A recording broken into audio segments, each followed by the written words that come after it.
Welcome friends. तो फिर से मैं आपके लिए लेके आ गया हूँ एक नया वीडियो। आज का हमारा टॉपिक होने वाला है फॉरेंसिक बैलिस्टिक्स। तो चलिए बिना किसी देर के हम शुरुआत करते हैं हमारा फॉरेंसिक बैलिस्टिक्स का आज का टॉपिक। तो सबसे पहले हम समझते हैं बैलिस्टिक्स क्या होता है। तो बैलिस्टिक्स की बहुत ही सिंपल सी डेफिनेशन है दोस्तों। तो डेफिनेशन कुछ इस तरह है दोस्तों ballistics is a branch of applied mechanics which use to study motion of projectiles.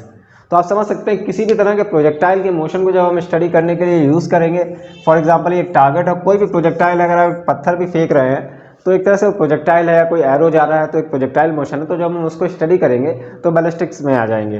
अब बट यहाँ पर एक थोड़ा सा डिफरेंस ये आता है कि यहाँ पर कोई एक्सप्लोजिव मटेरियल यूज़ किया गया होगा जो इस प्रोजेक्टाइल को क्रिएट करने के लिए होगा। तो चलिए दोस्तों अब आगे बढ़ते हैं फॉरेंसिक बैलिस्टिक्स में।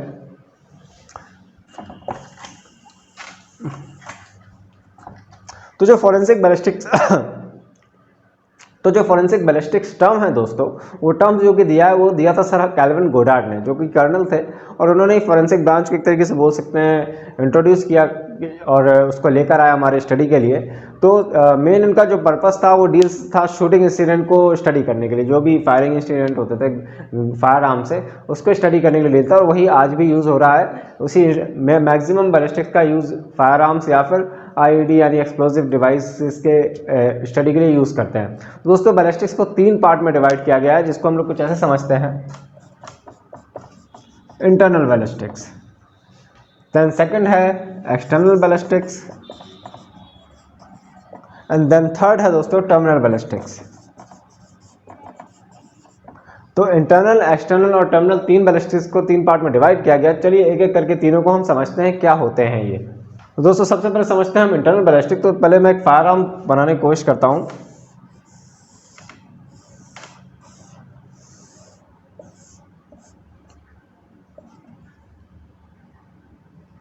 मान लीजिए एक फायर आर्म है, मान लीजिए उतना अच्छा नहीं दिख रहा बट मान लेते हैं इसको कि एक फायर आर्म है, कोई राइफल है, और इसमें जो बेसिकली जो बुलेट होगी वो यहाँ पर कार्ट्रिज केस स्टोर होगा, जैसा कि आप लोगों ने देखा होगा बुक्स वगैरह में, जिन्होंने नहीं देखा बुक्स वगैरह में देखा होगा। यहाँ पर ब्रीच एंड बोलते हैं इसको, जो बैरल का सबसे लास्ट एरिया होता है वो कहलाता है ब्रीच एंड। तो दोस्तों ये बुलेट यहाँ पर इस पार्ट को हम बोलते हैं ब्रीच, और ये हमारी पूरी कहलाती है मजल।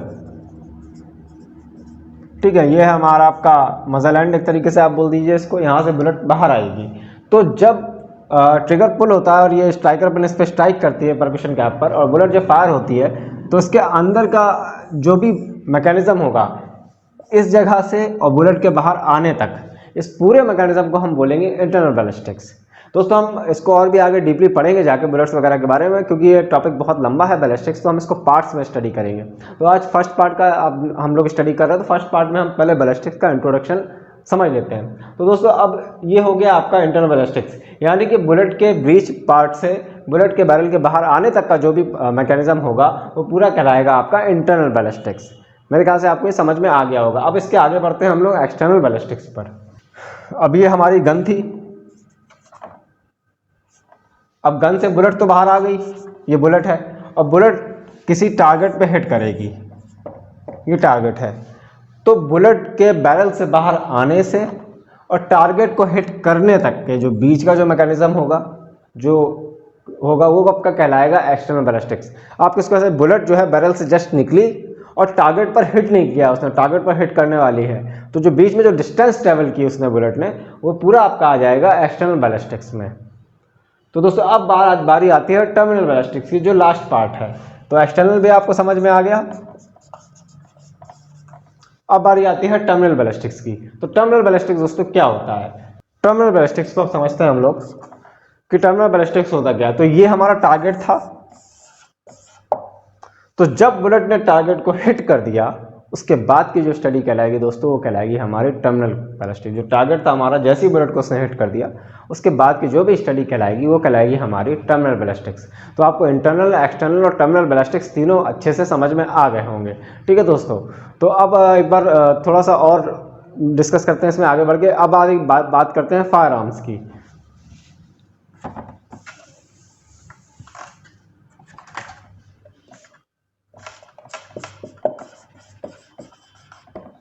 फायर आर्म क्या होता है? फायर आर्म की डेफिनेशन दोस्तों कुछ इस तरह से है कि firearm is a device or instrument which is used to hurl a projectile or projectiles with a great force in particular direction.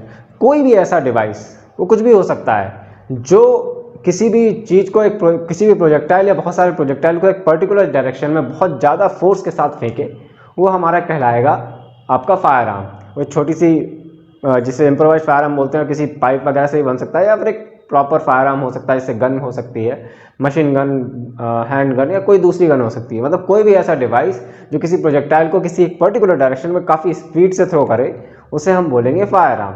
तो दोस्तों ये थी फायर आर्म की एक बेसिक डेफिनेशन। ठीक है, अब दोस्तों थोड़ा सा और इसमें हम आगे बढ़ेंगे। तो दोस्तों क्या होता है कि अब फायर आर्म के बारे में आपको पता चल गया फायर आर्म की डेफिनेशन क्या होती है। अब फायर आर्म दो टाइप के होते हैं, एक तो होते हैं हमारे, टाइप्स तो बहुत होते हैं बट बेसिकली हम इंडिया में दो चीज़ों में इनको डिवाइड कर लेते हैं। एक होते हैं आपके कंट्री मेड फायर आर्म, जिन्हें हम देसी कट्टा वगैरह बोलते हैं, और एक होते हैं आपके गवर्नमेंट मेड फायर आर्म।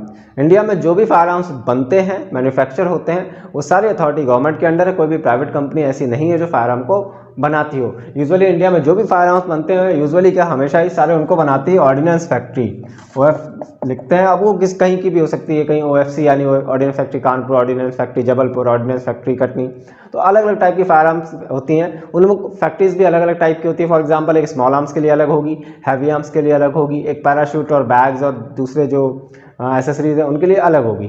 तो ये हमारे इंडिया में फायर आर्म एक्ट के अंतर्गत आता है ये सारा इसका, और ये सारे फायर आर्म्स गवर्नमेंट ही बनाती है और गवर्नमेंट ही आपको लाइसेंस देती है फायर आर्म को होल्ड करने का।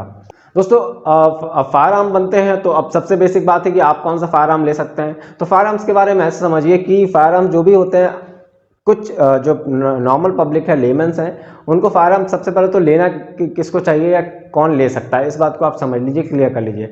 हर कोई फायर आर्म्स इंडिया में नहीं ले सकता है। फायर आर्म बेसिकली दिए जाते हैं स्पेशल सिक्योरिटी रीजन से, कि आपको लगता है कि आपकी जान को खतरा है और आप कोई बड़े नामी हस्ती हैं, कोई भी हो सकते हैं, आप बड़े पॉलिटिशियन हो सकते हैं या कोई भी नामी हस्ती हो सकते हैं, और आपको लगता है आपकी जान को खतरा है, और तो आप अपनी सुरक्षा के लिए फायर आर्म ले सकते हैं।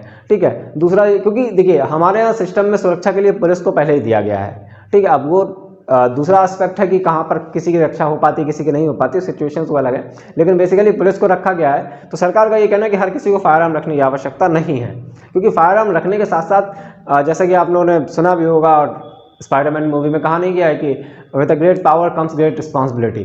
तो फायर आर्म्स को रखने के साथ साथ आपके साथ टेंशन्स भी बहुत सारी आती हैं, तो उनको भी मैं आपको आज बता देता हूँ अच्छे से। तो सबसे पहले फायर आर्म को एक आम आदमी कैसे परचेज कर सकता है, उसके लिए आपको लाइसेंस अप्लाई करना होता है। लाइसेंस अप्लाई करने के लिए आपके क्षेत्र में जो तहसील होगी या कोर्ट के आसपास कहीं पे भी आपका एक डिपार्टमेंट होगा फायर आर्म डिपार्टमेंट, वहाँ से आपको फॉर्म लेना पड़ता है। अराउंड 100 रुपीज़ का फॉर्म आता है, उसको फिल करना पड़ता है, और उसमें जो रिक्वायरमेंट्स होती हैं फिर वो चेक करता है। फाइनली आपके डिस्ट्रिक्ट का जो मजिस्ट्रेट होगा, डिस्ट्रिक्ट मजिस्ट्रेट जैसे DM बोलते हैं, वो आपको चेक करने के बाद, वेरिफिकेशन के बाद देखेगा कि आपको फायर आर्म दिया जा सकता है या नहीं। फॉर्म भरने का ये मतलब नहीं कि आपको फायर आर्म मिल ही गया, फॉर्म भरने से आपने अप्लाई किया है, उसके बाद मजिस्ट्रेट फाइनल डिसीजन लेगा। अब कौन से फायर आर्म आप रख सकते हैं, बेसिकली कुछ पर्टिकुलर राइफल्स हैं, लाइक 12 बोर में हैं, कुछ और दूसरी राइफल्स हैं, और कुछ हैंडगन्स हैं जो आप रख सकते हैं। ऑटोमेटिक राइफल रखने का राइट नहीं है, बहुत ही ज़्यादा रेयर केसेस में शायद ही बहुत कम लोगों को दिया गया है ऑटोमेटिक फायर आर्म रखने का, लेकिन फायर आर्म ऑटोमेटिक आप नहीं रख सकते, आम पब्लिक नहीं रख सकती है। हाँ, ऑटोमेटिक हैंडगन जो आती है, पिस्टल्स वगैरह, वो आप परचेस कर सकते हैं। अब हैंडगन में भी दोस्तों एक चीज़ प्रॉब्लम है, आपको ध्यान रखना है बोर के बारे में। बोर क्या होता है ये मैं आपको आगे बताऊंगा, लेकिन बोर में 9mm बोर जो होता है, 9mm बोर होता है, ये होता है गवर्नमेंट बोर। ठीक है, 9mm बोर गवर्नमेंट बोर होता है, इसको आम पब्लिक यूज़ नहीं कर सकती है दोस्तों। तो 9mm बोर को आम पब्लिक के लिए नहीं रखा गया है, इसको आम पब्लिक नहीं ले सकती है, ये सिर्फ गवर्नमेंट ऑफिशियल्स के लिए, पुलिस या डिफेंस सर्विसेज जो भी हैं आपके यहाँ की, उनको ये अलॉट किया जाता है। आपको दूसरे बोर लाइक 0.32, 0.22 इस तरह के बोर अलॉट किए जाते हैं। ठीक है दोस्तों, तो ये बेसिकली फायर आर्म्स का आपको समझ में आ गया कौन क्या रख सकता है।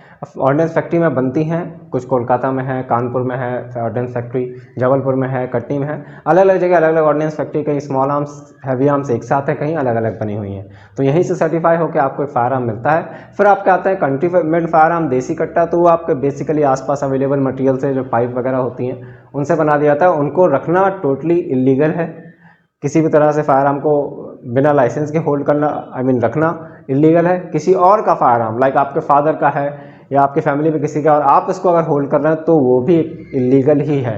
तो फायर आर्म, अब जब रही बात फायर आर्म को रखने के बाद रिस्पॉन्सिबिलिटी क्या आती है, तो जैसे आपने फायर आर्म परचेज कर लिया है तो आपको फायर आर्म्स को रखने के साथ साथ आपको नियरेस्ट थाने में पर्टिकुलर हर इलेक्शन में उस फायर आर्म को डिपॉजिट करना पड़ता है ताकि इलेक्शन में किसी भी तरह का न्यूसेंस क्रिएट ना हो।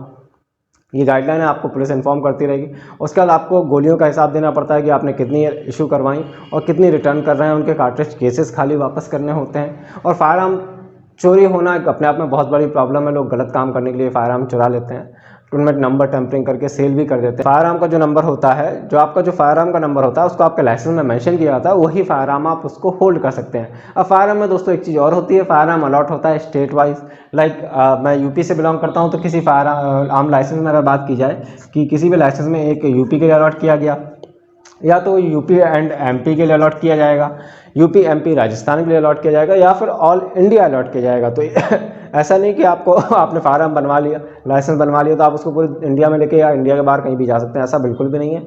आपको जिस स्टेट के लिए अलॉट किया गया आप सिर्फ उस स्टेट में लेके फायर आर्म जा सकते हैं। कहीं और अगर आप लेके जाएंगे, चेकिंग करती है पुलिस, पाए जाते हैं आप, तो वो आपके फायर आर्म को पजेस कर लेंगे, आपसे ले लेंगे और आपके ऊपर जो भी एक्शंस होंगे अकॉर्डिंग टू नॉर्म्स लॉ, वो सारे आपके ऊपर लगाए जाएंगे।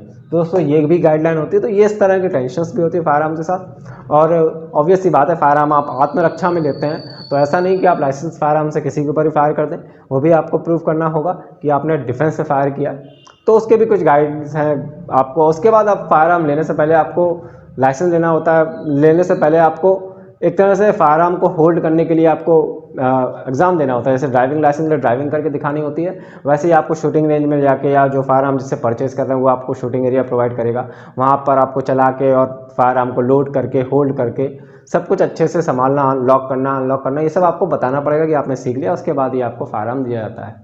तो दोस्तों आज की वीडियो में हम इतना ही रखेंगे, वीडियो को ज़्यादा लंबा नहीं करेंगे। और इसके सेकंड पार्ट में हम लोग स्टार्ट करेंगे, फायर आर्म्स के पार्ट्स से शुरू करेंगे। फिर उसके बाद हम फायर आर्म को समझेंगे, उसकी वर्किंग क्या होती है, मैकेनिज्म क्या होता है। देन हम आएंगे कार्ट्रिज के ऊपर, कार्ट्रिज केस, और भी इस तरह GSR और भी बाकी की चीज़ें हम समझते रहेंगे। तो चैनल पे वीडियो सब्सक्राइब कर लें ताकि आपको नोटिफिकेशन मिलता रहे और आपको पता चलते रहे हमारे आने वाली वीडियोज़ के बारे में। तब तक के लिए फिर मिलेंगे अगली वीडियो में दोस्तों। Thank you.